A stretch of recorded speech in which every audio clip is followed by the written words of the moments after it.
अयोध्या में आज 500 साल का इंतजार खत्म होने वाला है। प्रभु श्री रामलला अपने दिव्य भव्य मंदिर में आज उस स्थान पर विराजमान होंगे जहां कई पीढ़ियों ने प्रभु रामलला को देखने के लिए संघर्ष किया है, देखा है। ये प्रभु श्री राम का इंतजार है जो आज पावन बेला में खत्म होगा। लेकिन प्रभु श्री राम के मंदिर के लिए संघर्ष 1 साल, 2 साल, 10 साल या 20 साल का नहीं, 500 साल का है। इसके लिए अलग अलग पीढ़ियों ने संघर्ष किया है। इतना ही नहीं, प्रधानमंत्री नरेंद्र मोदी 22 जनवरी के लिए अनुष्ठान कर रहे हैं। अगले 4 दिन वो अलग अलग मंदिर में जाएंगे। लेकिन इस वर्षों के संघर्ष की असली स्टोरी क्या है, राम मंदिर की असल कहानी क्या है और इस कहानी में नरेंद्र मोदी की भूमिका क्या है, सब कुछ देखिए और समझिए इस रिपोर्ट से।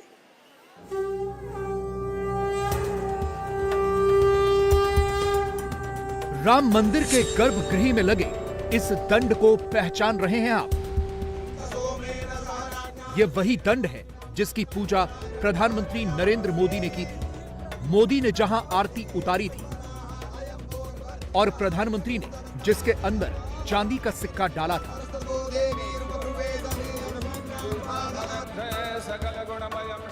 यह वही स्थान है जहां 5 अगस्त 2020 को नरेंद्र मोदी ने राम मंदिर का भूमि पूजन किया था। 5 अगस्त 2020 को गर्भगृह का स्थान ऐसा था। 23 अक्टूबर 2022 को गर्भगृह का स्थान ऐसा हो गया और अब 17 जनवरी 2024 को गर्भगृह पूरी तरह तैयार हो गया है।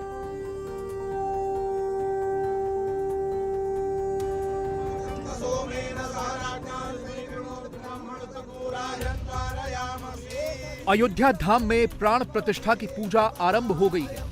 रामलला मंदिर प्रांगण में प्रवेश कर चुके हैं। रामलला ठीक इसी स्थान पर विराजेंगे। मार्बल का चबूतरा रामलला की प्रतीक्षा कर रहा है। गर्भगृह का स्वर्ण द्वार तैयार है। यहां बस रामलला का इंतजार है। रामलला के गर्भगृह में बने मार्बल के चबूतरे पर लगा यह दंड असल में शुद्ध तांबे का पाइप है जो गर्भगृह से सैकड़ों फुट नीचे तक जाता है।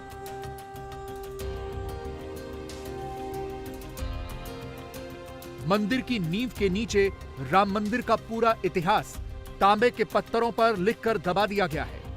अयोध्या का यह राम मंदिर 1000 साल तक रहेगा और राम मंदिर का इतिहास उससे भी ज्यादा समय तक सुरक्षित रहेगा। गर्भगृह में लगे इस तांबे के पाइप में डाला गया द्रव्य प्रभु श्री राम के लिए सुरक्षित रहेगा। इसमें डाले गए सोने चांदी के सिक्के जमा होते रहेंगे। हजारों साल बाद भी वो धन राम मंदिर के इतिहास के साथ बचा रहेगा। यह सब सोचा किसने? राम मंदिर की इतनी व्यापक, इतनी वृहद योजना का जनक कौन है?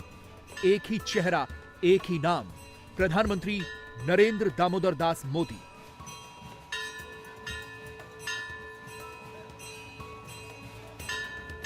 श्री नरेंद्र मोदी जी को प्रधानमंत्री ने धनुष उठा लिया है, प्रत्यंचा खींच ली है और उस पर बाण चढ़ा दिया है।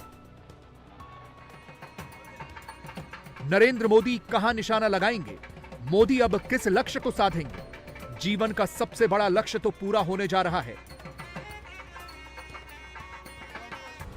मोदी का सबसे बड़ा संकल्प सिद्ध होने जा रहा है। राम मंदिर के लिए नरेंद्र मोदी के भगीरथ प्रयास से ही श्री राम अपने मंदिर आ रहे हैं।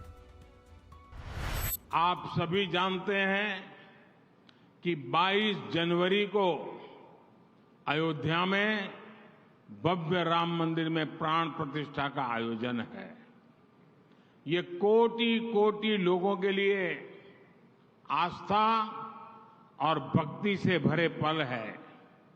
मैं भी प्राण प्रतिष्ठा से पहले जो अनुष्ठान होते हैं उनके यम नियमों का पालन कर रहा हूं। बीते दिनों मुझे अनेक मंदिरों में दर्शन और वहां सफाई करने का सौभाग्य मिला है। मेरा केरला के आप सभी कार्यकर्ताओं से भी आग्रह है कि आप अपने अपने गांव, शहर, बूथ पर मंदिरों में स्वच्छता अभियान चलाएं। 22 जनवरी को प्राण प्रतिष्ठा अयोध्या में होगी, लेकिन श्री राम ज्योति उस दिन शाम को देश के घर घर में जलेगी, हर मंदिर में जलेगी।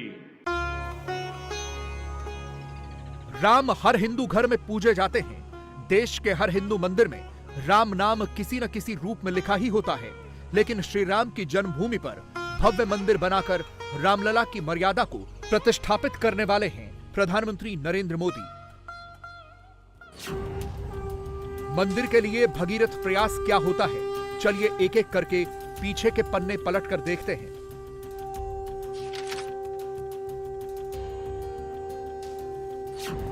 अयोध्या में जिस स्थान पर राम मंदिर का गर्भगृह तैयार हुआ है, नरेंद्र मोदी ने 32 साल पहले ठीक इसी स्थान पर रामलला विराजमान की पूजा की थी। रामलला जब विवादित ढांचे के गुंबद के नीचे विराजमान थे, तब नरेंद्र मोदी ने वहां जाकर रामलला के दर्शन किए थे। यह तस्वीर 14 जनवरी 1992 की है। रामलला का दर्शन करने के बाद नरेंद्र मोदी मुरली मनोहर जोशी के साथ एकता यात्रा के लिए निकल पड़े थे और श्रीनगर के लाल चौक पर जाकर तिरंगा फहराया था। प्रधानमंत्री बनने से पहले मोदी की वो आखिरी अयोध्या यात्रा थी। मोदी ने प्रण लिया था कि अगली बार वो तभी अयोध्या जाएंगे जब राम मंदिर का निर्माण करेंगे। मोदी ने 28 साल इंतजार किया। 2020 में भूमि पूजन हुआ, 2024 में प्राण प्रतिष्ठा होने जा रही है। मोदी के लिए राम क्या है, राम का महत्व क्या है और राम जन्मभूमि की प्रतिष्ठा क्या है, इसे समझना हो तो संसद में श्री राम जन्मभूमि तीर्थ क्षेत्र के गठन के ऐलान का वो समय याद कीजिए। तारीख थी 5 फरवरी 2020। करोड़ों देशवासियों की तरह ही मेरे हृदय के भी करीब है और इस पर बात करना मैं अपना बहुत बड़ा सौभाग्य समझता हूं। ये विषय श्री राम जन्मभूमि से जुड़ा हुआ है।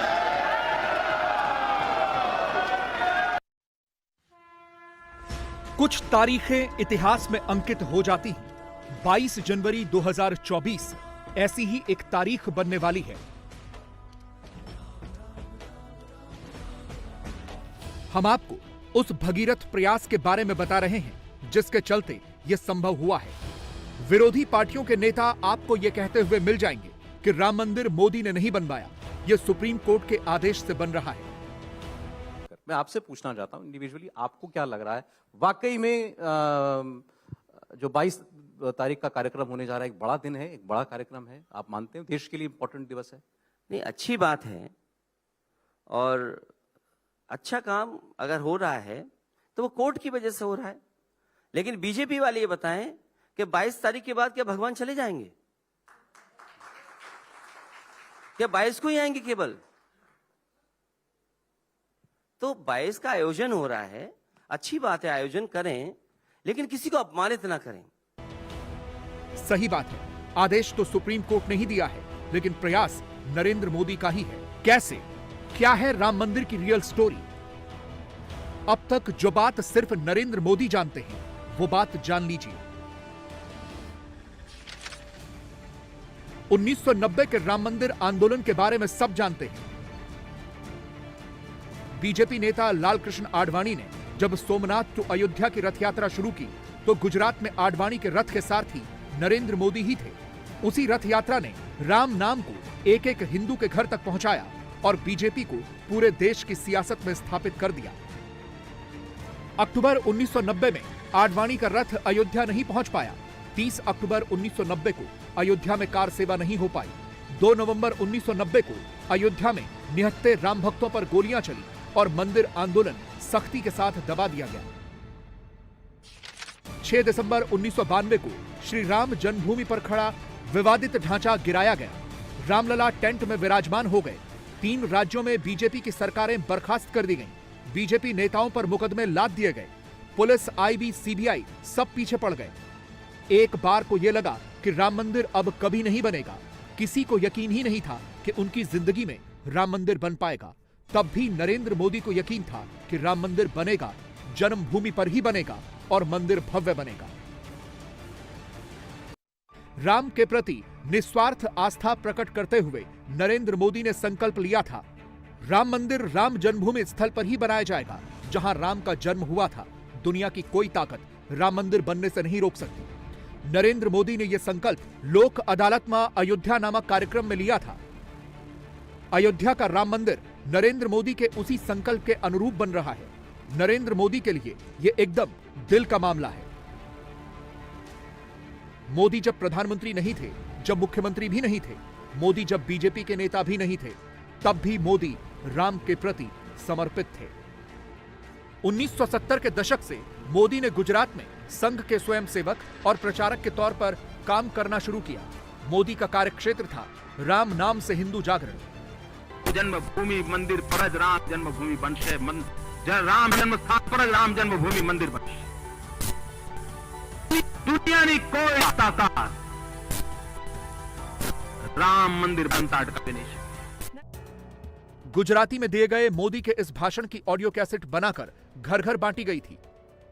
मई 1986 में संघ के प्रचारक के रूप में नरेंद्र मोदी ने गांव-गांव की यात्रा शुरू की। नरेंद्र मोदी उन दिनों अहमदाबाद में संघ के प्रमुख प्रचारक थे। मोदी और उनके स्वयंसेवक गुजरात के 9000 गांवों में पहुंचे, 55 लाख लोगों से मुलाकात की। नरेंद्र मोदी के नेतृत्व में ही गुजरात के हजारों गांवों से राम मंदिर के लिए ईंटें इकट्ठा की गईं। 1989 में मोदी ने रामशिला पूजन के माध्यम से राम मंदिर आंदोलन को जन जन तक पहुंचाया। देश भर के 4 लाख गांवों से इकट्ठा की गई ईंटों को रामशिला नाम दिया गया था। इससे लोगों को राम से जोड़ने में सहूलियत हुई। वर्ष 1989 में मोदी ने गुजरात की साधना पत्रिका में एक लेख लिखा था। इसमें मोदी ने लिखा था, रामशिला राष्ट्रीय चेतना का प्रतीक बन गई है और इस मुद्दे का विरोध करने वालों को असहजता महसूस हो सकती है। रामशिला का महत्व राम मंदिर के निर्माण से परे है।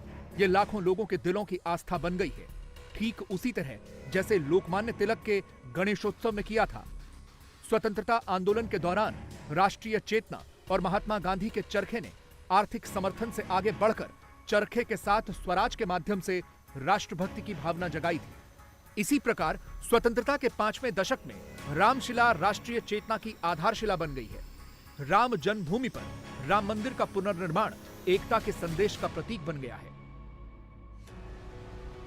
मोदी पर राम का कितना प्रभाव है, इसे इस हैंड रिटन कविता से समझिए। मोदी ने यह कविता जम्मू कश्मीर बीजेपी के लेटर हेड पर लिखी है। यह तब की है जब वो जम्मू कश्मीर बीजेपी के इंचार्ज हुआ करते थे।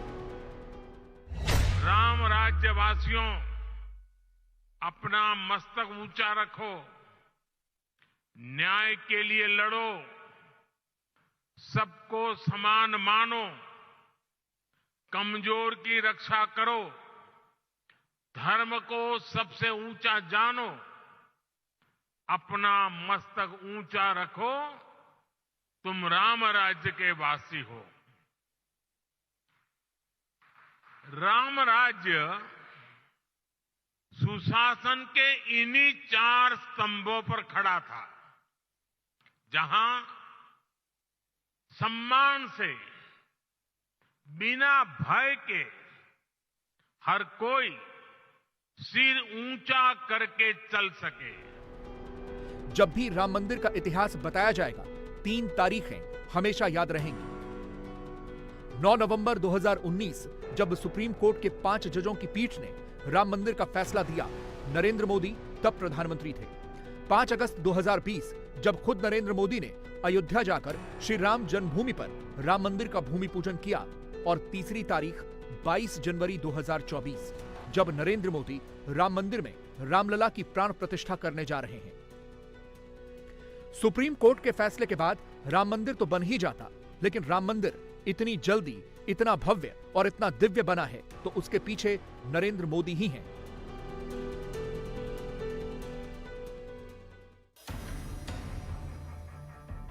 याद कीजिए, अयोध्या में जब राम मंदिर बनना शुरू हुआ तब पूरे देश में कोरोना का प्रकोप था, सारे कामकाज बंद थे, मोदी फिर भी रामकाज में लगे थे।